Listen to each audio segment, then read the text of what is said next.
축복합니다. 잘 오셨습니다. 예. 찬양을 이렇게 같이 하는데, 참 너무 감사가 되고 은혜가 되고 그러는 것 같더라고요. 하나님께서 우리를 얼마나 사랑하시는지, 우리뿐만이 아니라 여전히 우리 눈에도 별로 아닌 것처럼 보이는 이 세상을 하나님께서 오늘도 여전히, 지금도 여전히, 앞으로도 여전히 얼마나 사랑하시는지를 예수 그리스도를 통해 알려주셨다는 그 사실이 너무 큰 은혜가 되고 너무 감사가 되는 것 같습니다. 우리가 그 사랑 안에서, 주님의 그 복음 안에서 날마다 살아가는 저희들 되었으면 좋겠습니다. 지난주에 사건 사고를 이렇게 모아놓았던 뉴스를 하나 보게 되었습니다. 한 지하차도에서 7중 추돌 사고가 일어났습니다. 그 중에 한 대의 차에 불이 빡 붙었어요. 그래서 운전자가 차에서 내려서 어떻게 해야 될지 모르고 발을 동동 구르면서 119에 신고하는데, 뒤에서 한 남성이 여유 있게 뚜벅뚜벅 걸어오더니 소화기로 쫙 그냥 뿌리는 거예요. 약간 이렇게 호수로 물 뿌리듯이. 그 모습이 블랙박스에 딱 담겼습니다. 이 남성은 뒤에서 사고가 난, 7중 추돌 사고였는데 사고가 난 그 차량 중에 한 대였던 그 운전자였습니다. 근데 다행히 그분이 소방관이었던 거예요. 그래서 사고가 난 차량 중에 소방관 한 분이 끼어들어 있어서 그냥 유유히 걸어 나오더니 자연스럽게 이렇게 호수로 물 뿌리듯이 그 지하차도에서 그 화재가 났던 사건을 제압하는 것을 보았습니다. 또 하나는 경기도 의왕의 한 터널에서 한복판에 차가 서 있는데 거기에 불이 붙어 있는 거예요. 그래서 연기와 함께 점점 시커먼 연기와 함께 불이 점점 커지는 상황 속에서 다른 차들은 그걸 피해서 빨리 빠져나가려고, 터널이니까요. 막 그러게 있는데 한 차가 딱 앞에 세우더니 거기서 또 반바지에 흰 티셔츠를 입은 한 남성이 벽에 있는 소화전에서 막 소화전을 꺼내서 막 뿌리는 거예요. 한 남성이. 그래서 근데 막 끄고 있는데 갑자기 퐁 하더니 막 폭발이 막 일어나는데 그래도 별로 개의치 않고 계속 뿌리는 거예요. 네, 예상하셨겠지만 그분도 쉬는 날 외출 나왔다가 집으로 돌아가고 귀가하던 현직 소방관이었습니다. 소방관이 그곳을 지나고 있었고 빠르게 조치할 수 있었습니다. 소방관이 나타났다는 그 소리만으로도 얼마나 우리가 안심이 됩니까? 그 한 사람이 거기에 딱 있다는 것이. 전북 전주에서도 사우나와 마트가 있는 엄청 큰 대형 건물 빌딩에 옥상에 큰 화재가 일어났습니다. 시커먼 연기가 하늘로 막 솟구치고 재와 막 이런 것들이 막 일어나고 있었습니다. 옆 건물로 번질 수도 있는 그런 위험천만한 상황이었습니다. 그때 옆에서 이렇게 한 청바지를 입은 한 남성이 또 나타났습니다. 또 누군지 아시겠죠? 우리 소방관이셨습니다. 퇴근하고 야간 근무 끝나고 연기를 보고서는 저게 뭔가 심상치 않다 생각에 글로 달려갔던 거예요. 그리고 벽에 있었던 소화전을 꺼내서 제압해버렸습니다. 조금만 늦었더라면 옆 건물로 옮겨붙고 인명피해와 재산피해가 계속 커질 수도 있었던 그런 상황 속에서 그 소방관이 퇴근하던 길에 그 장면을 보았고 그리로 달려갔던 겁니다. 요즘 뒤숭숭한 칼부림 사건이나 묻지마 폭행 사건들이 많이 등장하고 있는데 이런 소식들이 참 마음을 따뜻하게 하고 감동이 되었던 것 같습니다. 이 기사를 보면서 제가 한 사람의 중요성을 생각해 보게 되었습니다. 불이 나기 시작한 그곳에 마침 소방관 한 사람이 있었다는 그 사실이 얼마나 큰 능력이 되는지 보게 되었습니다. 일반인들은 그 자리를 어떻게 하면 빨리 벗어나서 피할까? 나의 안위를 챙기고 내가 그 위험한 곳에서 빨리 벗어날 수 있을까 생각하면서 도망치는데 어떻게 해야 할지 몰라서 또 막 발을 동동 구르고 있는 그런 상황 속에서 덤덤하게 걸어와서 소화기를 뿌리고 소화전에서 호수를 끄고 폭발이 막 일어나고 있는데도 불구하고 계속 끝까지 남아서 그 자리를 지켜서 그 위험한 상황들을 제압하는 그런 과정들을 보면서 그 한 사람이 그 자리에 있었지 않았더라면 얼마나 많은 피해로 확산되고 번졌을지 생각만 해도 끔찍합니다. 그래서 훈련된 이 한 사람이 힘은 이렇게 대단하다는 것을 생각해 보았습니다. 이에 반해서 하와이의 마우이 섬에서 큰 화재가 발생해서 여의도 면적의 3배에 달하는 지역이 다 불에 타서 잿더미가 되어버렸다고 합니다. 이 지역의 재난 책임자는 화재가 발생했는데 사이렌도 울리지 않았다고 하더라고요. 사이렌을 울리면 사람들이 불난 곳으로 뛰어갈까 봐 그랬다고 그러면서 전격 해임됐습니다. 사람들이 아무런 안내도 받지 못하고 그렇게 혼란스러워하다가 차를 타고 도망가다가 차에서 그런 어떤 불에 타버리고 집에서 미처 빠져나오지 못해서 사망하는 사건들이 벌어졌습니다. 지금까지 100명이 넘는 사망자가 발생했고 1000명이 넘는 사람들이 지금 소식이 끊겨 있는 상태라고 합니다. 초기에 발빠르게 안전을 책임지는 사람이 그 자신이 있는 그 자리에서 역할을 온전히 신속하게 감당했었더라면 이 큰 피해를 막거나 줄일 수 있지 않았을까 하는 생각을 해보았습니다. 이처럼 한 사람의 역할은 현장 곳곳에서 우리가 놓여져 있는 삶의 현장 곳곳에서 매우 중요한 일들을 중요한 역할들을 감당하게 됩니다. 특히 어떤 책임이나 책무를 맡은 사람들은 특별히 훈련된 사람일수록 더 그 진가를 발휘하게 되어 있습니다. 오늘 본문 말씀은 하나님의 백성 북이스라엘이 그 위에 권력자로 세워놓으신 왕들이 어떻게 무너져 가고 있는지를 보여주는 장면입니다. 그리고 어떻게 보면 그 모든 북이스라엘의 왕족이 이제 722년에 아수르에 의해 완전히 몰락하거든요. 더 이상 나라가 없이 사라집니다. 나라를 잃고 백성들은 다 포로로 끌려가고 강제로 남의 나라에 이주해 가는 그런 상황들이 발생됩니다.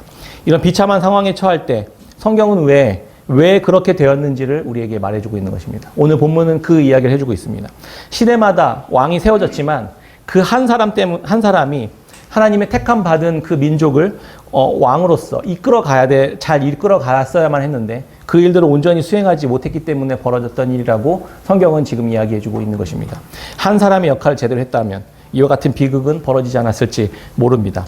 지난 시간에 하나님께서 북이스라엘의 예후 왕을 세우셔서 오므리와 아합 가문의 왕 요람과 아합의 아들들 70명을 한꺼번에 진멸하고 우상을 끌어들였던 이세벨 그리고 그의 아들들 그리고 그의 자손들 후손들까지 게다가 거기에 기인했었던 아합의 제사장들 선지자들까지 모두 한자리에 불러 다 처형시켜버리는 그런 일들을 하나님께서 말씀하셨고 예후는 그에 대해 순종했습니다. 하나님께서 예후를 통해서 우상들과 우상 숭배를 진두지휘했었던 그 일들을 진멸했었던 일들 하나님께서 기뻐하셨습니다. 예후에게 이 죄악의 뿌리를 뽑아버리도록 지시하셨고 그거를 순종한 예후를 기뻐하셔서 그의 왕의 가문을 4대까지 내가 보존해 주겠다라고 하나님께서 약속해 주셨습니다.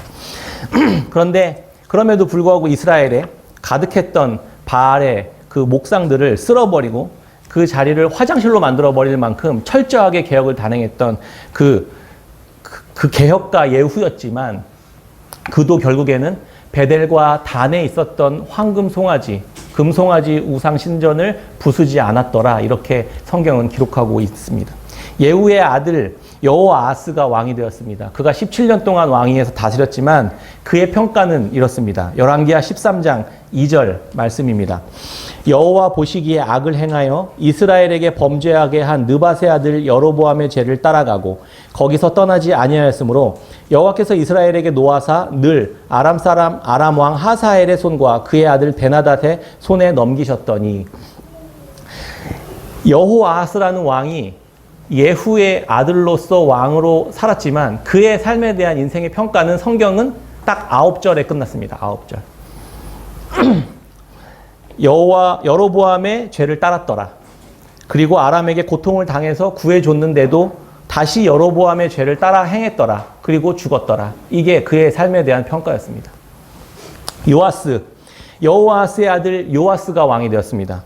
요아스의 인생에 대한 성경의 평가가 더 짧습니다. 그의 아버지 여호아스와 똑같은 평가입니다. 열왕기하 13장 11절입니다. 여호와께서 보시기에 악을 행하여 이스라엘에게 범죄하게 한 느밧의 아들 여로보암의 모든 죄에서 떠나지 아니하고 그 가운데 행하였더라. 요아스도 그렇게 죽었습니다. 요아스의 아들 여로보암 2세라고 불리는데 왕이 돼서 41년 동안을 다스렸습니다. 그의 인생에 대한 성경의 평가도 똑같습니다. 열왕기하 14장 24절 말씀입니다. 여호와 보시기에 악을 행하여 이스라엘에게 범죄하게 한 느밧의 아들 여로보암의 모든 죄에서 떠나지 아니하였더라. 이들의 인생에 대한 삶에 대한 평가가 다 똑같습니다. 여로보암 2세의 아들 스가랴가 왕이 되었습니다. 6개월 동안 왕이 되었습니다. 그의 인생의 평가도 5절로 정리되고 있습니다. 열왕기하 15장 9절입니다. 그의 조상들의 행위대로 여호와 보시기에 악을 행하여 이스라엘로 범죄하게 한 느밧의 아들 여로보암의 죄에서 떠나지 아니한지라. 다 똑같은 평가를 받고 있죠. 예후의 자손 4대까지 왕이 되는 것을 하나님께서 지켜주셨지만 그들의 삶의 평가는 여호와께서 보시기에 악을 행하였더라. 이게 그들의 삶의 결론이었습니다. 여호아하스부터 스가랴까지 하나님께서 약속대로 4대를 지켜주셨는데 그들의 삶은 똑같은 평가를 받았고 그래서 그의 후손 반역을 저지른 쿠데타를 저지른 그의 군대의 장관이었었던 살룸이 반역을 저지릅니다. 스가랴를 백성들이 보는 앞에서 쳐 죽여버리고 자기가 왕이 됐는데 한 달 동안 왕이 됩니다. 이때부터 북이스라엘은 급격한 몰락을 경험하게 됩니다. 반역과 쿠데타로 나라가 완전히 혼란에 빠져버립니다. 살룸에 대한 평가는 아예 없습니다. 한 달 동안 왕이 됐었는데 아예 평가 자체가 없어요.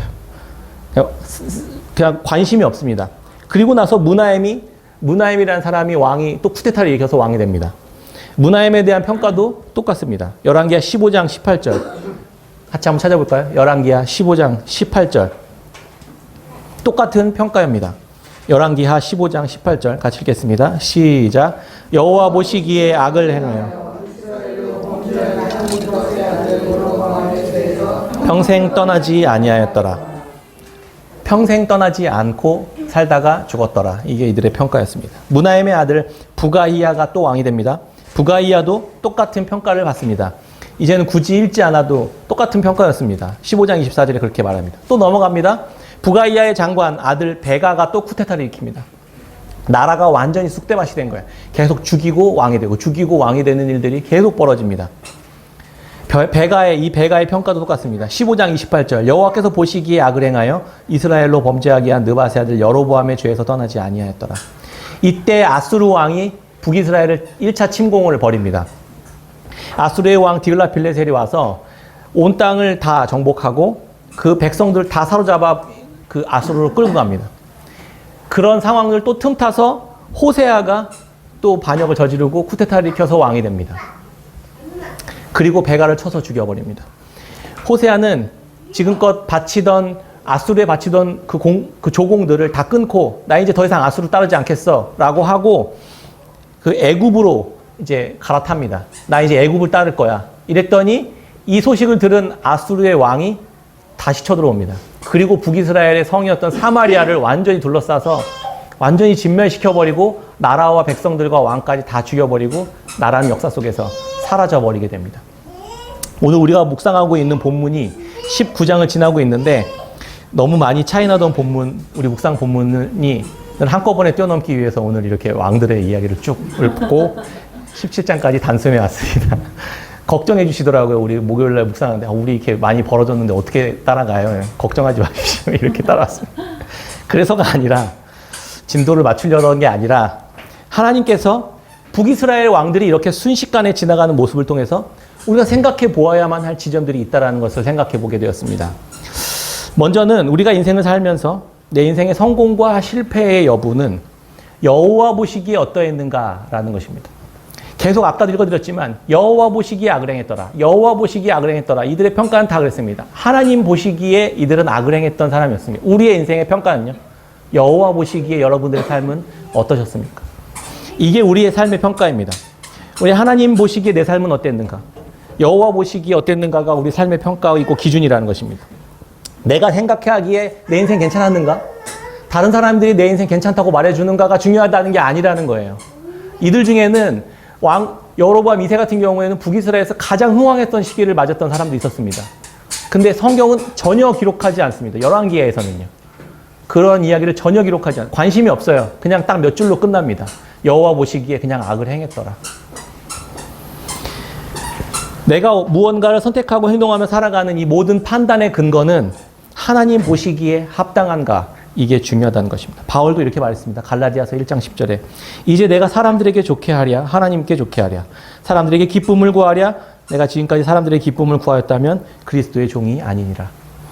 두 번째로 공통된 평가가 있습니다. 여로보암의 죄에서 떠나지 않았더라.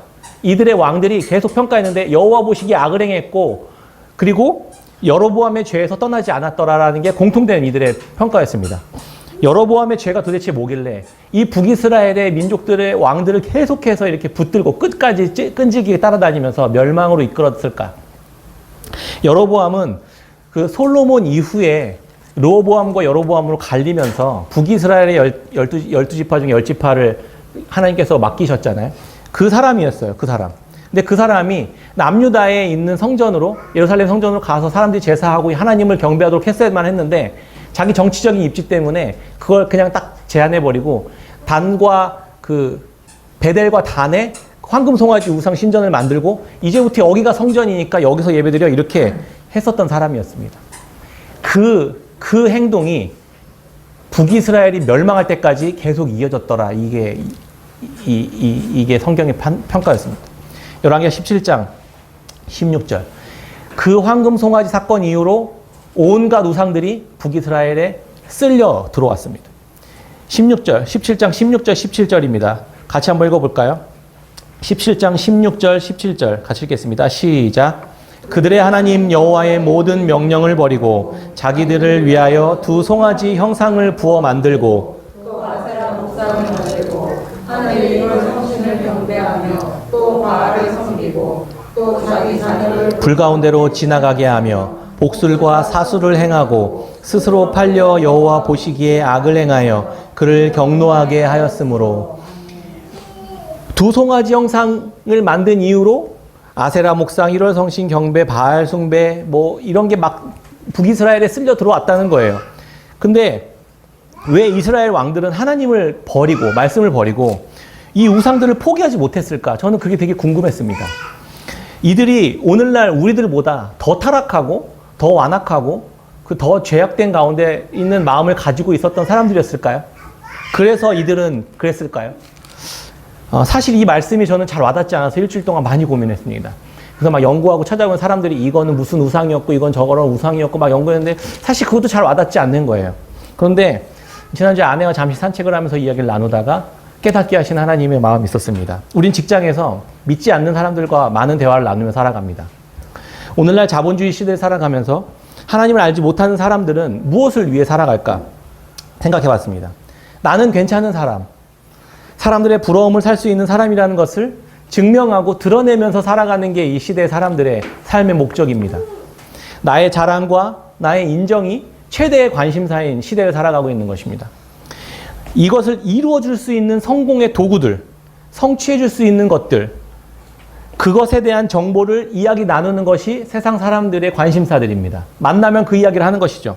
주식과 부동산 투자로 몇 억을 벌었더라. 비트코인을 몇십억을 벌었더라. 이제 다시 수익률을 만들어줄 새로운 주식에 대한 발굴, 이런 이야기들을 막 나눕니다. 왜요? 그것들이 나의 계좌를 불려주고 나의 정체성을 분명히 해줄 수 있는 어떤 도구가 되기 때문입니다. 그리고 그렇게 번 돈들로 골프를 치는 이야기를 합니다. 해외여행 가고 명품을 산 이야기를 하는 것이죠. 새로 바꾼 차와 또 새로 구입한 몇 개의 중요한 강남의 또 목동의 집들을 막 몇십억, 몇백억짜리 집들을 내가 투자했더라, 이런 이야기를 합니다. 이제 뭐 용산이 또 새롭게 뜨더라, 뭐 이런 이야기를 또 나누는 게 이들의 대화의 중요한 주제들이죠. 그리고 우리들에게 또 그것을 모르는 자들에게 전도합니다. 너도 빨리 이 정보 안으로 들어오라고요. 직장을 다니는 사람들은 그렇죠. 또 돈이 별로 없는 젊은이들은 그런 거를 할 수가 없잖아요. 그러니까 단지 단가만 낮아졌지 별반 다르지 않은 다른 주제를 가지고 합니다. 친구들과 이야기를 나누고 SNS에 올리는 것이죠. 그리고 좋아요를 받는 것, 그 방법론만 다르지 그 원리 이면에 있는 건 똑같은 거예요. 주변 사람들뿐 아니라 불특정 다수들에게 내가 괜찮은 사람이라는 것, 내가 좋아요를 받을 만한 사람이라는 것을 알리는 것이 이들의 믿음이고 신앙이라는 거예요. 더 괜찮은 삶을 살고 있다라는 그 인식을 내가 받는 것.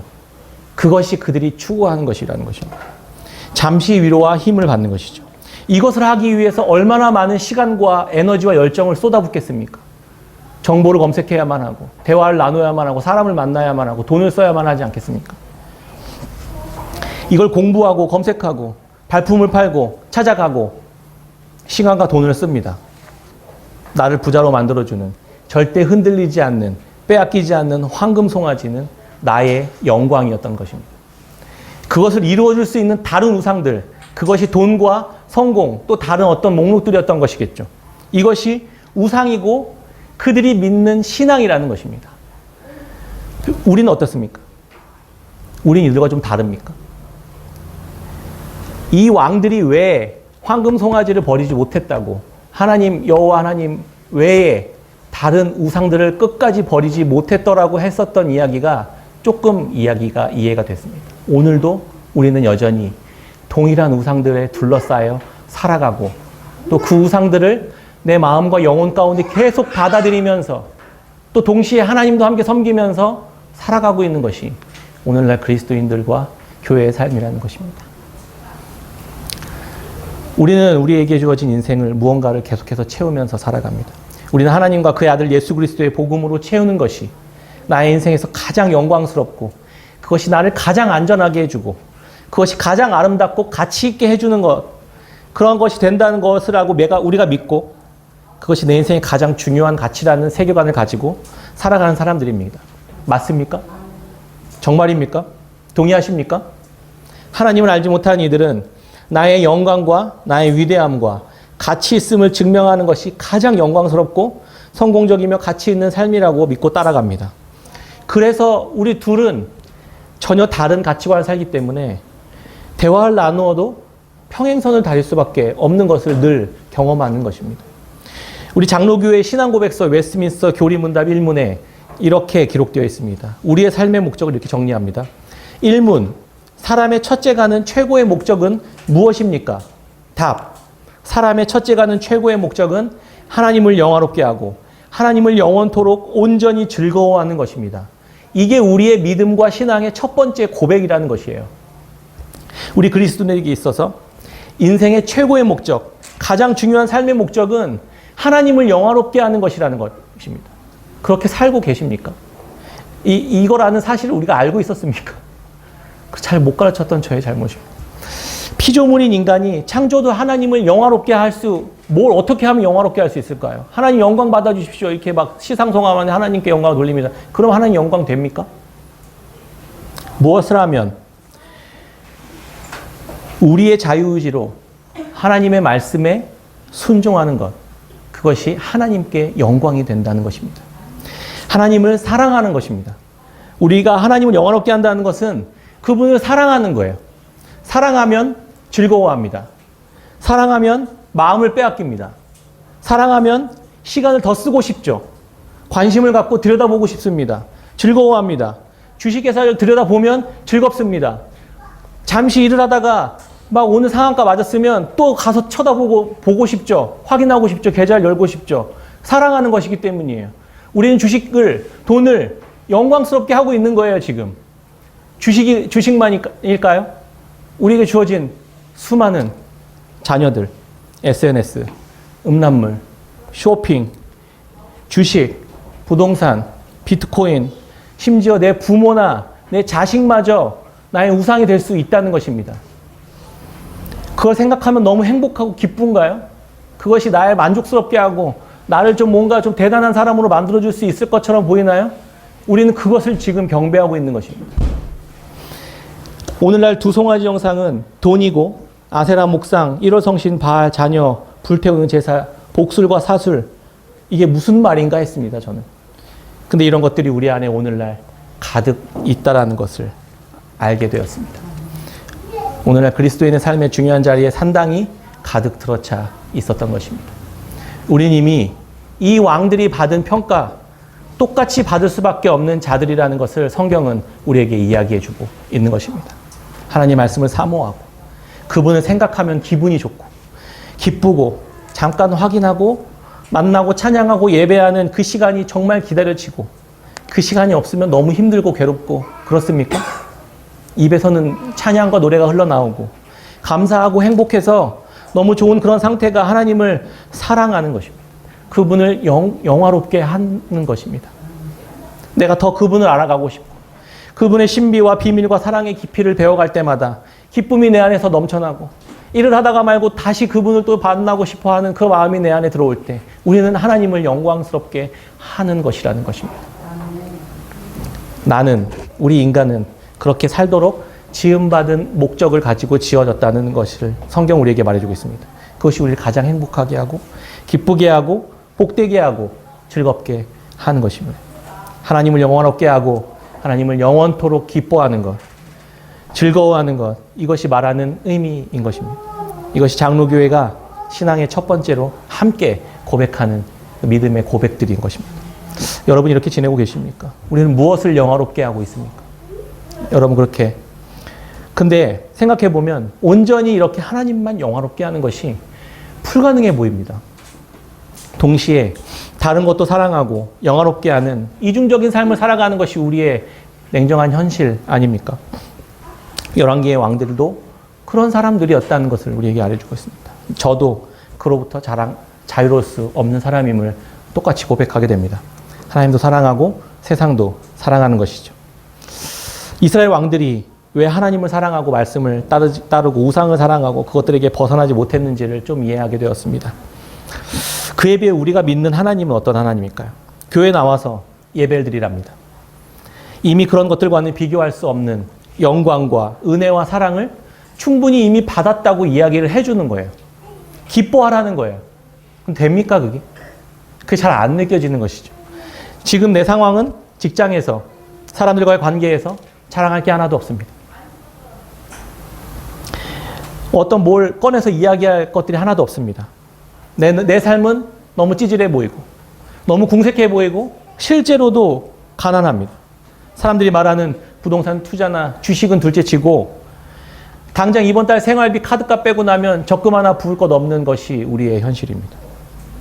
그런데 그런 마당에 하나님을 찾으랍니다. 기도하랍니다. 그 안에서 복음과 기쁨을 누리랍니다.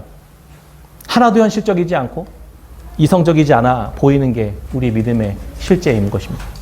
당장 나에게 유익이 하나도 없는 그 일들을 하라고 하는 것입니다. 그것이 오히려 나에게 기쁨이 되고 나에게 풍성함이 된다고 이야기하는 것입니다. 그 말이 믿어지지 않는 것이죠. 손에 잡히는 것이 없습니다. 무슨 희망 고문을 하는 것도 아니고 저들이 타고 오는 상대방이 누군가 아는 사람이 세단을 타고 나타나면 그들이 말하는 대로 나도 뭔가 해야만 할 것 같은 그런 생각이 들지 않습니까? 저들이 서울에 집에 몇 채씩 투자해서 지었고 새로운 정보로 그런 이야기를 계속 내가 듣게 되면 나도 뭔가 그들의 전도에 동의해야 될 것만 같은 생각이 들지 않습니까? 그들이 훨씬 더 합리적이고 그들이 실제 뭔가 이루어가는 것들을 우리에게 보여주는 것이 설득되지 않습니까? 그런데 교회에 와서 성경을 읽으랍니다. 하나님을 알아야만 한답니다. 그게 믿어지지 않는 것이죠. 묵상을 하고 기도하고 찬양을 해야 합니다. 정신 승리를 하는 것도 아니고 죽어서 천국 가면 금은부와 영원한 생명이 있다는 말도 하나도 와닿지 않는 것입니다. 하나님이 그렇게 기쁘지 않습니다. 하나님이 그렇게 즐겁지가 않은 것입니다. 하나님이 그렇게 풍요롭지 않고 하나님이 그렇게 믿을만하지 않은 것처럼 느껴지는 게 우리의 솔직한 심정입니다. 그래서 주변을 둘러봤더니 너무 좋아 보이는 것들이 많이 있는 것이죠. 저도 그 이야기 앞에서 사실 할 말이 없더라고요. 다 맞는 말이에요. 저도 위축되더라고요. 저도 제 하나님이, 저의 예수님이 부끄러워지더라고요. 무능해 보이고 무기력해 보이더라고요. 목사인 저조차도 기도하러 나오고 예배드리고 말씀 배우고 모임에 그럼에도 나오라고 말하지 못하겠더라고요. 당장 교회에 나오는 것보다 함께 기도하고 예배하고 그렇게 하는 것보다 그것들이 더 당장 중요하고 시급해 보이는 것처럼 저도 그렇게 느껴지니까요.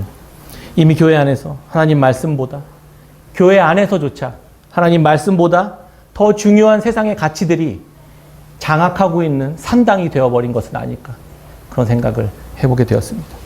말씀이 없는 세상 사람들의 틈바구니 속에서 여러분들이 싸우고 있는 믿음의 싸움도 얼마나 클지 공감하게 되었습니다. 제 아내도 더 깊이 공감하게 되었습니다. 저도 사업도 해보고 직장 생활도 해보면서 그것이 얼마나 힘든 싸움인지 조금 압니다. 제가 오히려 목사로서 가장 안전한 곳에 있다라는 것을 생각해 보게 되었습니다. 그래서 제가 서두에 말씀드린 소방관 같은 사람, 영적으로 소방관 같은 사람이 되고 싶다라는 소망을 하나님 앞에서 갖게 되었습니다. 지금 솔직하게 실제로 그것들을 다 얻을 수 있는 현실적인 말들인지 한번 생각해 보면 좋을 것 같다는 생각해 보았습니다. 복음이 믿어지지 않는다 하더라도 그러면 그들이 말하는 실제는 정말 실제인가 한번 생각해 보십시오. 그들이 말한 대로 하면 정말 그걸 얻을 수 있습니까? 그들이 말한 대로 그것을 얻으면 정말 행복하고 그들이 말한 대로 하면 정말 우리가 존귀해집니까? 우리의 삶은 정말 그렇게 되는 것입니까? 사람들의 박수와 갈채와 인정과 부러움을 받으면 내가 괜찮은 사람이 되는 것입니까? 나라는 사람 자체가 아니라 나의 겉을 치장해주는 외투와 같은 것들이 아니었습니까? 언제라도 명품백이 사라지고 고급 세단이 내 안에서 사라지고 부동산과 주식 계좌가 떨어지면 언제라도 나도 함께 찌그러져 버리는 그러한 상황, 그러한 현실이 실제 아닙니까? 그러니까 계속 불안하고, 그러니까 그걸 어떻게 해서든 계속 잡기 위해서 발버둥 치는 거 아닙니까? 복음은 그것들을 이렇게 말합니다. 열왕기하 17장 15절입니다. 여호와의 율례와 여호와께서 그들의 조상들과 더불어 세우신 언약과 경계하신 말씀을 버리고 허무한 것을 뒤따라 허망하며 또 여호와께서 명령하사 따르지 말라 하신 사방 이방 사람을 따라, 그것들은 전부 허망하고 허무한 것이라고 말하는 것입니다. 그 우상들은 허망하고 허무한 것이라는 거예요. 본질이 안개와 같은 것이라는 거예요. 반면에 하나님의 말씀을 따르는 삶은 영원한 생명과 거룩과 존귀하게 해주는 의의 옷이 되어준다는 것을 우리에게 말해주고 있는 것입니다. 사도 베드로는 동일한 이야기를 우리에게 이렇게 이야기합니다. 베드로전서 1장 3절입니다. 우리 주 예수 그리스도의 아버지 하나님을 찬송하리로다. 그의 많으신 긍휼대로 예수 그리스도를 죽은 자 가운데서 부활하게 하심으로 말미암아 우리를 거듭나게 하사 산 소망이 있게 하시며 썩지 않고 더럽지 않고 쇠하지 아니하는 유업을 잊게 하시나니 곧 너희를 위하여 하늘에 간직하신 것이라. 최소한 이 부활의 산 소망이 믿어지지 않는다 하더라도 세상이 말하는 약속들이 거짓이라는 말은 그래도 좀 경험해 보지 않았습니까? 악착같이 좋은 대학 나오면 인생이 행복해집니까? 돈을 많이 벌고 떵떵거리는 사람들을 보면 그 사람들의 가정과 생활과 삶이 평안하고 정말 안전하고 행복하고 그렇습니까? 그것들은 아무런 힘과 능력이 없습니다. 열왕기는 허무하며 허망한 것들이라고 말해주고 있는 것입니다. 베드로는 썩어지고 더럽고 쇠하게 하는 것들이라고 우리에게 얘기해주고 있는 것입니다. 우리를 더러워지게 합니다. 우리를 쇠하게 합니다. 하나님과 관계없이 죄에 속해 버렸기 때문입니다. 하나님은 썩지 않고 더럽지 않고 쇠하지 않는 그 나라로 우리를 부르시고 참여케 하시기를 원하시는 것입니다. 하나님은 그분에게로 나오라고, 아니 아예 그의 아들 예수 그리스도를 우리에게 보내주신 것입니다. 세상에 속한 자들이 아니라 세상에서 건짐을 받고 세상에 대해서는 죽었고 거듭나게 하셔서 살아있는 소망으로 우리를 거듭나게 하시는 것입니다. 가득하게 하시는 것입니다. 이것을 우리가 잃어버린 게 아니에요. 우리가 죄 가운데 빠졌다고 해서 우리에게서 이걸 회수하시는 게 아니라 우리가 잠시 가려지고 우리가 잠시 보지 못했던 것들을 보라고 우리에게 다시 말씀해주고 있는 것입니다. 이 영광스러운 선물을 다시 바라보라고 하나님 우리에게 선지자들을 보내시고 예수 그리스도를 보내시고 우리에게 말씀을 허락해 주신 것입니다. 그 잠시 이 부분을 놓치셨다면, 잊었다면, 징계 가운데 있었다면 다시 우리들 삶에 가장 중요한 분이 하나님이시고 그분의 사랑과 능력의 말씀이 너무나도 사랑스러워지는 일들이 다시 회복되시기를 주님의 이름으로 축복합니다. 우리에게 이보다 더 좋은 선물을 주시는 분은 이 세상에 없다는 사실들을 깨달아졌으면 좋겠습니다. 최소한 우리 교회 깨끗한 샘교회 안에서는 더 이상 하나님의 말씀과 예수 그리스도의 복음 외에는 다른 가치들은 허용하지 않는 그러한 복음으로 무장된 공동체가 되었으면 좋겠습니다. 모든 왕들이 하나님의 말씀을 버리고 베델과 단에 세운 금송아지 우상이 있는 곳을 사랑했습니다. 다른 주변의 세상 신들을 수용하고 받아들이고 그것을 기뻐했습니다. 우리 모두 다 이 왕들이 받아야 할 평가를 받아야만 하는 사람들이라는 것을 말해주고 있습니다. 끔찍한 우리는 배도자들이고 하나님 나라에서 쿠데타를 일으킨 그런 왕들이었던 것입니다. 그러나 하나님은 그런 이스라엘 백성들을 향해 포기하지 않으신 말씀을 한마디 남겨놓으십니다. 열왕기하 17장 18절 말씀입니다. 같이 한번 읽어볼까요? 18절 말씀입니다. 시작. 여호와께서 이스라엘에게 심히 노하사 그들을 그의 앞에서 제거하시니 오직 유다 지파 외에는 남은 자가 없으니라. 유다 지파 외에 남은 자가 없었습니다. 유다 지파를 남겨두셨던 것입니다. 왜 그랬을까요? 우리들이 대단하거나 그들이 뛰어나거나 잘났거나 특별히 사랑받은 일을 했기 때문이 아닙니다. 우리가 있기 전부터 우리를 택하시고 택정하시고 약속하시고 그리스도의 사랑과 은혜 가운데 두시기로 결정하신 하나님의 신실하심이 그들을 붙잡고 있다는 사실들을 오늘 또 이야기해주고 있는 것입니다. 우리도 마찬가지입니다. 우리도 연약 가운데 예수 그리스도의 십자가 가운데 우리를 붙들고 계신 하나님의 사랑이 여전히 남아있기에 우리가 완전히 진멸되지 않을 수 있다는 것을 완전히 버려지지 않을 수 있다는 것을 하나님께서 오늘 우리에게 말씀해 주고 있는 것입니다. 다시 오늘 본문으로 돌아와서 이 언약과 이 약속의 말씀이 이때에도 몇백 년 전에 다윗과 했었던 약속 안에 있었습니다. 열왕기상 11장 11절입니다. 여호와께서 솔로몬에게 말씀하시되 내게 이러한 일이 있었고 또 내가 내 언약과 내가 내게 명령한 법도를 지키지 아니하였으니 내가 반드시 이 나라를 내게서 빼앗아 내 신하에게 주리라. 그렇게 됐죠. 12절입니다. 그러나 내 아버지 다윗을 위하여 내 세대는 이 일을 행하지 아니하고 내 아들의 손에서 빼앗으려니와 오직 내가 이 나라를 다 빼앗지 아니하고 내 종 다윗과 내가 택한 예루살렘을 위하여 한 지파를 내 아들에게 주리라 하셨더라. 아멘. 그 한 지파 유다 지파에게 주셨던 것입니다. 오늘 본문으로 돌아와서 오직 유다 지파 외에는 남은 자가 없었더라. 이렇게 한 지파를 남기시는 하나님의 신실하심을 볼 수 있었습니다. 그럼에도 불구하고 뒤에 장에 보면 이 유다 지파마저도 멸망하게 됩니다. 바벨론의 포로로 130년 후에 끌려가게 됩니다. 이들도 또 넘어집니다. 그런데도 하나님은 이들을 포기하지 않으시고 유다 지파 가운데 예수 그리스도라는 한 자녀를 두셔서 한 왕을 세우셔서 그들뿐만 아니라 그들을 믿는 모든 자에게 구원을 베푸신 하나님의 능력이 계속 여전히 이어져 가고 오늘 우리에게도 임하도록 그렇게 약속을 이루어 가신 하나님이심을 보게 되는 것입니다. 말씀을 맺겠습니다. 오늘 우리에게 이 사건은 동일한 역사의 반복을 말해주고 있습니다.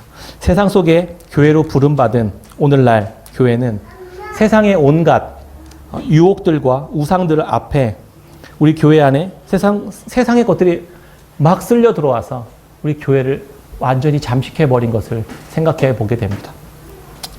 더 이상 하나님을 하나님으로 하나님의 말씀을 말씀으로 순종하지 못하는 시대 가운데 살아가고 있는 것 같습니다. 하나님을 싫어하고 황금 송아지 신당을 포기하지 않고 있는 그러한 교회들이 또 우리가 그렇게 되어가고 있는 것은 아닌지 경각심을 갖게 되었습니다. 이대로 가다가는 우리들과 오늘날의 교회들이 아수르에게로 바벨론에게로 그렇게 포로로 끌려가는 상실과 진노의 심판을 받게 되지 않을까 하는 두려움과 걱정이 있습니다. 모두가 교묘히 하나님을 떠나고 하나님을 기뻐하지 않고 하나님에게 반역하고 다른 우상을 양손 가득 함께 끼고 살아가면서 예배를 하고 있는 그런 혼합주의에 빠져 있는 것은 아닌가. 저의 삶을 돌아보게 되었습니다. 그때 한 지파, 유다 지파는 남아 있었습니다.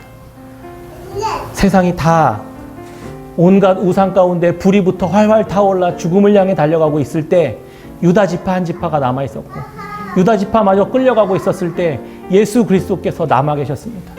그곳 가운데 예수 그리스도께서 소방관처럼 뚜벅뚜벅 걸어 나오셔서 그 상황들을 제압하시고 우리를 그곳에서 구원해내 주셨던 것입니다. 우리 이 한 사람 예수 그리스도가 우리 안에 있기에 우리는 여전히 흔들리지 않는 믿음 위에 살아갈 수 있습니다. 그 여전히 세상은 악해지고 우리도 넘어질 수 있지만 예수 그리스도 안에 우리가 있기에 세상 안에서 우리가 또다시 작은 예수 그리스도처럼 세상 속에서 소방관의 역할을 해낼 수 있도록 하나님 우리를 이 자리에 오늘 세워놓으신 것입니다. 하나님께서 허망한 나라를 붙드는 노력을 좀 멈추고 그것은 썩어지고 더럽고 쇠하는 나라에 속한 것이라고 말해줄 수 있는 그런 소방관 같은 자들, 썩지 않고 더럽지 않고 쇠하지 않는 그 의와 진리와 생명의 하나님 나라를 누리며 그 안으로 들어오라고 초대하는 훈련된 그리스도의 군사로 무장되는 저희들이 되었으면 좋겠습니다. 허무하고 허망한 세상의 우상들의 혈안이 된 사람들에게 마치 불난 자동차를 보며 덤덤하게 걸어와서 소화기와 소화전을 뿌려댄 그 소방관처럼 믿음으로 그리스도 안에 하나님과 그분의 언약과 약속 안에서 두려워하지 않고 피하지 않고 담대히 악과 죄와 거짓과 세상의 것들과 더러움으로 물들어가는 이들을 향해 담대히 하나님의 나라의 은혜의 복음을 전하는 하나님의 남겨진 유다의 백성들, 새 이스라엘의 백성들, 그리스도의 몸된 교회들이 우리 성도님들이 다 되시기를 주의 이름으로 축원합니다. 아멘. 우리 같이 기도하고 찬양하겠습니다.